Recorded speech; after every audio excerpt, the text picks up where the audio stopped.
Asteroid के खतरे से दुनिया को बचाने की प्लानिंग में जुटा है इसरो। नासा भी शामिल होगा इस मिशन में।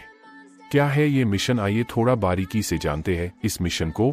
आपको दी गई जानकारी पसंद आती है तो वीडियो को लाइक, शेयर और सब्सक्राइब जरूर करें। तो शुरू करते हैं।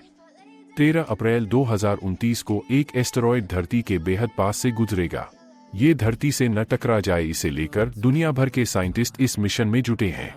नासा समेत सभी स्पेस एजेंसियों ने इसके लिए तैयारी की है। एस्टेरॉयड एपोफिस के रिसर्च को लेकर इसरो ने भी प्लानिंग की है। एपोफिस के 2036 में फिर से पृथ्वी के करीब आने की आशंका है। भारतीय अंतरिक्ष अनुसंधान संगठन इसरो ने 2029 में पृथ्वी के पास से गुजरने वाले एस्टेरॉयड एपोफिस के रिसर्च की इच्छा जताई है। इसरो अध्यक्ष एस सोमनाथ ने बताया कि यह एस्टेरॉयड धरती के बेहद करीब से गुजरेगा और यह मानवता के लिए एक अनोखा अवसर होगा। इसरो इस अध्ययन में जापान एरोस्पेस एक्सप्लोरेशन एजेंसी जक्सा, यूरोपीय अंतरिक्ष एजेंसी ईएसए और national aeronautics and space administration NASA के साथ मिलकर काम कर सकता है। बेंगलुरु में आयोजित एक अंतर्राष्ट्रीय वर्कशॉप में इसरो प्रमुख और वरिष्ठ वैज्ञानिकों ने इस बात पर जोर दिया कि 13 अप्रैल 2029 को एपोफिस एस्टेरॉयड जब पृथ्वी के करीब से गुजर रहा होगा तो भारत भी अंतरिक्ष में इससे रक्षा मिशन का हिस्सा बनना चाहता है।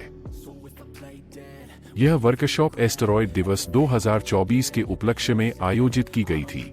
इसमें स्कूली छात्रों को एस्टेरॉयड के प्रभावों, ब्रह्मांड को बेहतर ढंग से समझने के लिए एस्टेरॉयड अनुसंधान के महत्व और इससे धरती को बचाने के उपाय खोजने के लिए प्रेरित किया गया।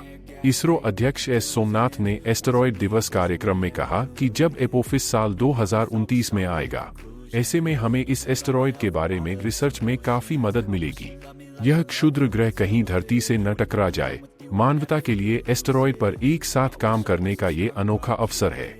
भारत को ऐसे प्रयासों का हिस्सा होना चाहिए।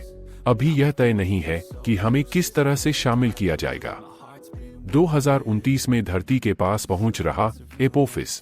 इसरो वैज्ञानिकों ने कहा कि हम 2029 में पृथ्वी से 32,000 किलोमीटर दूर एपोफिस एस्टेरॉयड के गुजरने पर उसके अध्ययन के लिए पूरी क्षमता से काम कर रहे हैं, जिससे एस्टेरॉयड को धरती पर दुर्घटनाग्रस्त होने से रोकने के लिए जरूरी ग्रह रक्षा प्रयासों की तैयारी की जा सके।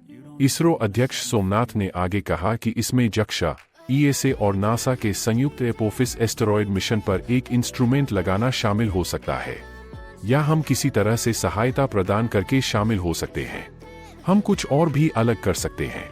इसमें हिस्सा लेने और जानने के लिए हमें मिशन में जो भी सहयोग मांगा जाएगा वह हम प्रदान करना चाहेंगे।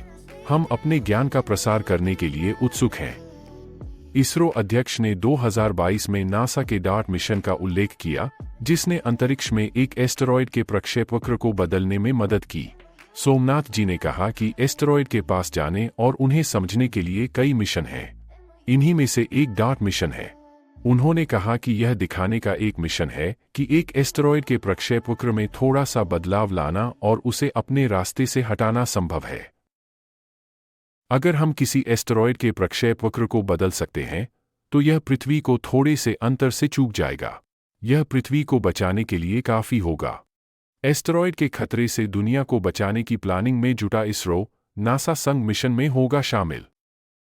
ये एपोफिस 99942 की साइज तकरीबन 370 मीटर का बताया जा रहा है। ऐसे और फैक्ट जानने के लिए चैनल को लाइक, शेयर और सब्सक्राइब करें।